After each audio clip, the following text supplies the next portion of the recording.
આજે અમારો વિસ્તાર હજી પંચાયત વિહોણો છે, કઈક 30 નેસ આવે રહ્યા અને હજી કોઈ પણ સરકારી યોજનાનો લાભ નથી મળતો. કયો વિસ્તાર તમારો જિલ્લો કયો છે? આપણે બરડા જંગલ વિસ્તાર. હવે અમુક નેસ વન વિભાગ હસ્તક આવે ને અમુક વન વિભાગ હસ્તક આવે તો વન વિભાગે નકારી કાઢ્યા, એટલે ન પંચાયત ના રહ્યા કે ન વન વિભાગ. બરાબર છે. બરાબર. તો હવે અહીંયાના સ્થાનિકો ગુજરાતના નાગરિક, ભારતના નાગરિક ગણાય કે પાકિસ્તાન ગણવા હોય? તમે વોટ ક્યાં આપો છો? અત્યારે અમે રાણીવાવ નેસ પાલોડ તાલુકામાં એવા ઘણા 2-4 નેસ છે એવા કે જે નોંધારા છે, ન પંચાયતમાં આવે કે ન વન વિભાગમાં આવે. ના, પણ વોટ ક્યાં આપો છો તમે? ઇલેક્શન થાય છે તો વોટ આપવા જાવ છો? પંચાયતી વોટ નથી થતું, એ તો તમામ નેસ નું નથી થતું, 30 નેસ નું. 30 નું પંચાયતમાં કોઈ પંચાયતમાં નોંધેલી જ નથી. વોટિંગ જ નથી થતું. જિલ્લા પંચાયત, તાલુકા પંચાયતમાં થાય અને વિધાનસભા, લોકસભામાં થાય. વિધાનસભા લોકસભામાં થાય, પણ ગ્રામ પંચાયતમાં તમારું કોઈનું લિસ્ટિંગ છે જ નહીં. નહીં. ગજબનું કામ છે તમારું યાર. વિસ્તાર કેટલી વસ્તી કેટલી છે? વસ્તી ટોટલ તો ઘણી વસ્તી હે, પણ આમ ટૂંકા નેસડા છે ને પશુપાલન નો વ્યવસાય કરે એટલે હરતું ફરતું જીવન છે. બરાબર બરાબર. અને પાછું કોઈ પણ ઓલું રિપોર્ટ આવે ને તો એ લોકો એમ માગે કે આ સમયના આ પુરાવા લાવો, ના પુરાવા લાવો. પેલા તમે હમણાં નિર્ણય તો કરો કે અમે ક્યાંના રહેવાસી. તમારા બાળકો અભ્યાસ કરે છે ખરા? હા, અભ્યાસ કરે છે. ક્યાં ભણે છે? એ આપડા નજીકોની ગામ, નીચે ગામ લાગતા હોય ને ત્યાંની સ્કૂલ નજીક પડતી હોય ને ત્યાં. અને તમે લોકો જે રહો છો એ જગ્યામાં સરકારી જગ્યા છે કે તમારી પોતાની જગ્યાઓ છે? નહીં સાહેબ, એ તો હમણાં કોઈ હક અધિકાર મળ્યા જ નથી. બરાબર. પંચાયતોની અને જંગલોની જગ્યાની અંદર રહો છો તમે લોકો? હા, જંગલોની જગ્યાની અંદર રહીએ અને દેશ આઝાદ થયો એ પહેલા ના રહીએ. તમારા વિધાનસભા કઈ લાગે છે?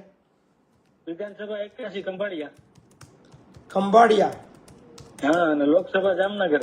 લોકસભા જામનગર. શું તમારા ધારાસભ્ય શું કહી રહ્યા છે? હા, તમારા ધારાસભ્ય તમને મદદ કરે છે? નહીં, ધારાસભ્ય અત્યારે હાલ ખુદ વન મંત્રી છે, પણ અમારી પોઝિશન હજી હતી એને જ છે. પેલા પણ આવી જ હતી. અત્યારે હાથ કરતા હમણાં રાજાશાહીમાં સારું હતું. બરાબર છે. તમારા કોણ ધારાસભ્ય કોણ? મુલાભાઈ છે? રાજાશાહીમાં સાહેબ અમારી વાત તો સાંભળતું. બરાબર છે. શું કે છે લોકો? ધારાસભ્ય કે છે શું? હા, મુલાભાઈ બેરા છે તમારા? મુલાભાઈ બેરા? હા. શું કે છે મુલાભાઈ? શું કે છે? મોરુભાઈ ને હમણાં થોડાક સમય પહેલા લેખિત હું જવાબ દે જોઈએ, નકર પછી વોટિંગ ટાણે તો આપણે ખબર જ છે. તમારી વિધાનસભામાં ઈસુદાન ગઢવી બી લડ્યા હતા ને ચૂંટણી? હા, ઈસુદાન ગઢવી પણ લડ્યા હતા. ઈસુદાન ગઢવીને તમે ફૂલ સમર્થન કરેલું. બરાબર છે.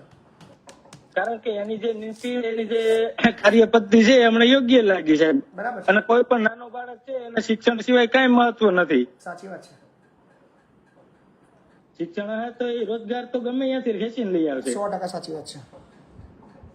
ના, પણ તમે તમારા સ્થાનિક ધારાસભ્યને ફરીવાર વાત કરો અને જરૂર પડે ત્યાંથી મને તમારા ધારાસભ્ય સાથે વાતચીત કરાવો. ભલે ભલે જી. બાકી તમારું કામ હમણાં બહુ યોગ્ય લાગ્યું. થેન્ક યુ ભાઈ. ચોક્કસ તમારો અવાજ લાખો લોકો સાંભળી રહ્યા છે અને ગુજરાતની જનતાને પણ આવી ખબર પડશે કે તમારા વિસ્તારની અંદર તમારો આવું એક વિસ્તાર છે જ્યાં તમે કયા ગામના છો તમને હજુ સુધી ખબર નથી. તો ગુજરાતના લોકોને પણ જાણવા પડશે.